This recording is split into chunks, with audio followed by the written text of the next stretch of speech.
Vous suivez le journal d'Espérance TV, bienvenue à cette nouvelle édition. Après plusieurs années de difficultés à se rassembler en communauté, l'église méthodiste unie de Débrimou, dans le district de Dabou, a un lieu de culte. Le dimanche 8 octobre dernier, elle a célébré sa première fête des moissons.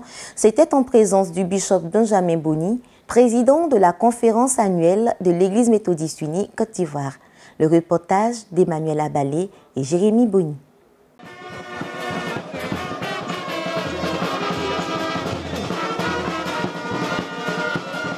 C'est toute une communauté qui vient être reconnaissante à l'Éternel pour ses grâces dans leur vie. Cette joie est doublement manifestée en ce dimanche 8 octobre 2023 sur ce site qui abrite désormais le temple méthodiste de la localité de Débrimou. Ce jour marque la fête annuelle des moissons, mais aussi la célébration des 10 ans de reprise d'activité après plusieurs étapes. S'appuyant sur la prédication du très révérend pasteur Aniro Loès, exhortant chaque fidèle à des actions de grâce perpétuelle, d'où le thème « Seigneur, que n'ai-je à t'offrir ?» Le peuple de Dieu présent, sans tenir compte des intempéries, a participé activement à cette fête de moisson à travers des passages de structure, des passages de génération et à l'achat de divers articles, notamment la Bible mise aux enchères. Mon frère, ma soeur, es-tu prêt à glorifier Dieu à travers tes dons? Es-tu prêt à donner à Dieu selon ce que tu as reçu? Que peux-tu donner à Dieu que tu n'aies reçu?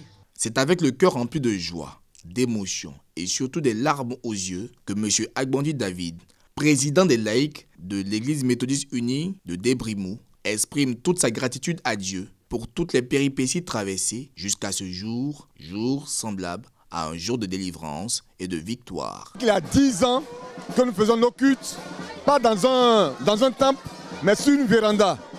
Et nous voulons vraiment rendre grâce à Dieu et nous voulons célébrer cet événement-là. Son éminence, le bishop Benjamin Boni, président de cette célébration, a distingué les pionniers pour l'œuvre accomplie dans cette communauté depuis plusieurs années. Il les a exhortés par la suite à vivre comme les Macédoniens en offrant leurs biens, mais essentiellement leur vie à Jésus-Christ. Que vaut ton don? Tu peux donner 1 milliard, 2 milliards, construire un temple, construire une cathédrale, construire je ne sais quoi. Mais ce n'est pas ça qui te conduira au ciel. Donc ce qui vient en premier lieu, qui est fondamental, qui est axial, qui est décisif, c'est ta foi. C'est par la foi en Jésus-Christ seul, que nous sommes sauvés. Fidèles et récipiendaires de l'église méthodiste unie de Débrimou repartent avec une nouvelle motivation de parachever la mission à eux confiée, à savoir la construction d'un lieu de culte sur ce site. Pour la première fois, j'ai reçu une médaille. Je suis très contente. Merci beaucoup à l'église méthodiste. Nous avons eu beaucoup d'obstacles. Mais avec Dieu, rien n'est jamais perdu. Nous nous réjouissons parce que c'est la communauté de Débrimou qui s'est réjouie d'être honorée par le bishop. Et que la deuxième visite ou troisième visite du bishop serait couronnée par l'édification du temple de Débrimou. En marche vers l'expansion de l'évangile, dans le district de Dabou, les fidèles de l'église méthodiste unie de Débrimou peuvent compter sur l'appui de la diaspora, mais aussi des hautes autorités de la conférence annuelle de l'EMUCI. À Abidjan, autrefois champ de mission, la communauté Horeb de la cité Cyr est passée au statut d'église locale, reconnue par l'église méthodiste unie Côte d'Ivoire. La célébration de cet événement couplé au 10e anniversaire de cette communauté a fait l'objet d'un culte pour glorifier le Seigneur. Notre compte rendu dans cet élément. 2013 à 2023, voilà 10 années qu'est née la communauté Horeb de la cité Cyr. Partie d'une classe méthodiste de l'église méthodiste unie Jérusalem de la Riviera Faya, elle s'est muée au fil des années en champ de mission avant de voir son statut passer en église locale après le 15e synode du district Abidjan Nord en 2020. Pour marquer ce changement de statut, un culte s'est tenu le 7 octobre 2023 en présence des autorités politiques, religieuses et coutumières. Frères et sœurs, membres de Horeb Cité Cyr, recevez au nom du Seigneur Jésus-Christ toutes nos félicitations pour votre assiduité et pour la persévérance dont vous avez fait montre.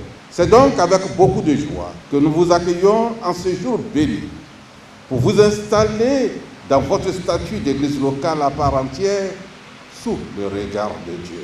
Cette journée, qui marque également le 10e anniversaire de cette communauté, était aussi l'occasion de revenir sur les conditions qui ont prévalu à sa création. Le site qui devient méthodiste a une superficie de 900 mètres carrés, 50 mètres sur 18. Il a été consacré lieu de culte par le pasteur Asseux le dimanche 20 janvier 2013. Le 27 janvier 2013 a marqué le démarrage effectif des activités sur le site, avec une population qui variait entre 45 et 60 fidèles. Nous avons été reconnus mission le 4 août 2013.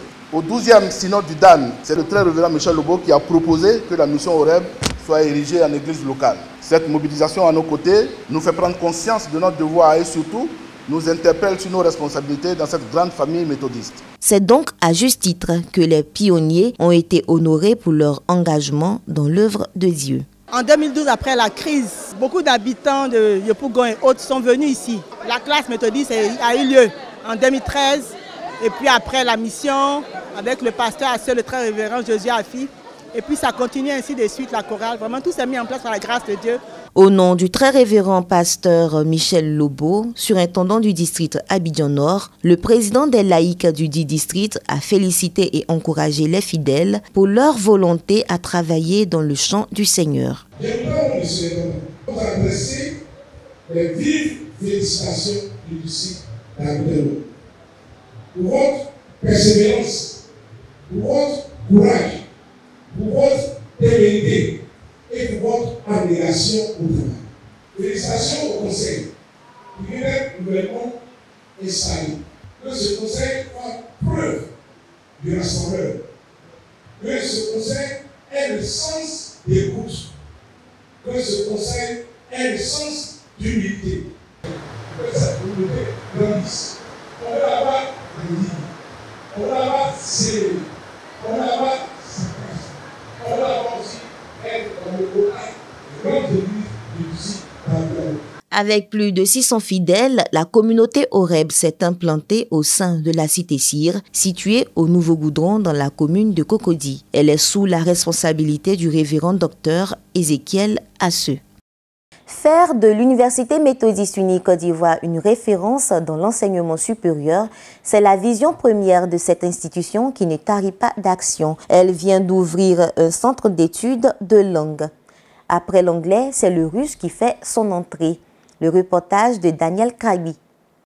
Offrir de meilleures opportunités à ses étudiants, c'est l'objectif que s'est assigné l'Université méthodiste de Côte d'Ivoire qui a procédé le lundi 9 octobre à l'ouverture de son centre d'études de la langue russe. Une initiative qui permettra aux étudiants qui le désirent de pouvoir continuer leurs études en République fédérale de la Russie. C'était justement en présence de l'ambassadeur de la Russie en Côte d'Ivoire qui se félicite de cette aubaine. J'aimerais bien dire un grand merci à mon très cher frère René Nyariga et à des représentants des universités sœurs qui ont fait beaucoup d'efforts depuis l'événement de cette année pour que cette initiative est devenue le fait accompli. Nous accordons chaque année 100 bourses d'études dans les universités de la Fédération de Russie. Il y a plus de 150 millions d'habitants sur la planète qui parlent la langue russe. Je suis très ému et je suis très content de cette possibilité parce que l'ouverture envers la langue russe, c'est une ouverture très importante.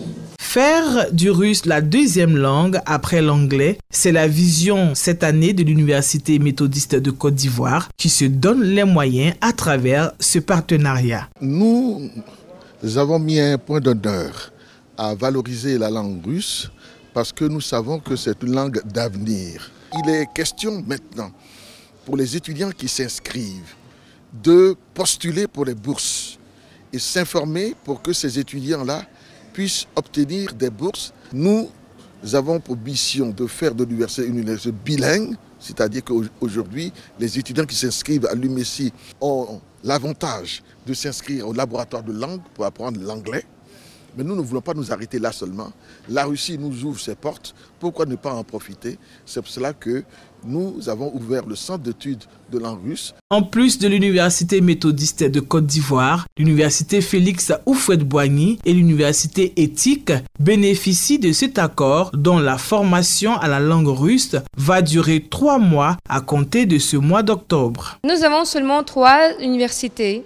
Dans chaque université, on aura 3 cours, 3 fois par semaine. Et nous sommes 3 et nous diviserons cette classe pour faciliter nos cours. À la fin du cours, il y a le test.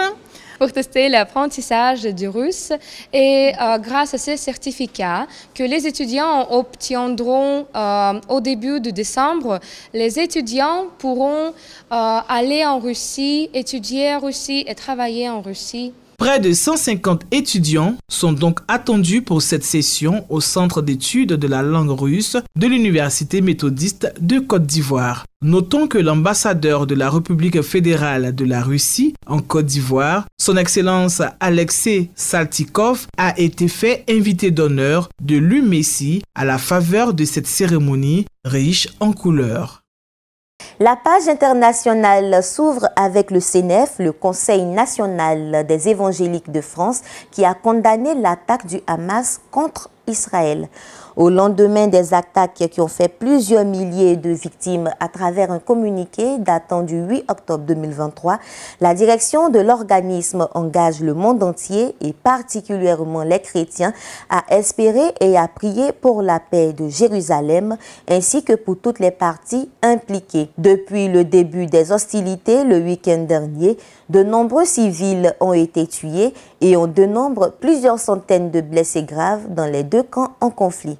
En Turquie, le président Tayyip Erdogan a procédé récemment à l'inauguration d'une église, la première depuis 100 ans. Pendant plus d'un siècle, c'est l'église orthodoxe Saint-Éphrem d'Istanbul qui ouvre officiellement ses portes pour la tenue de culte.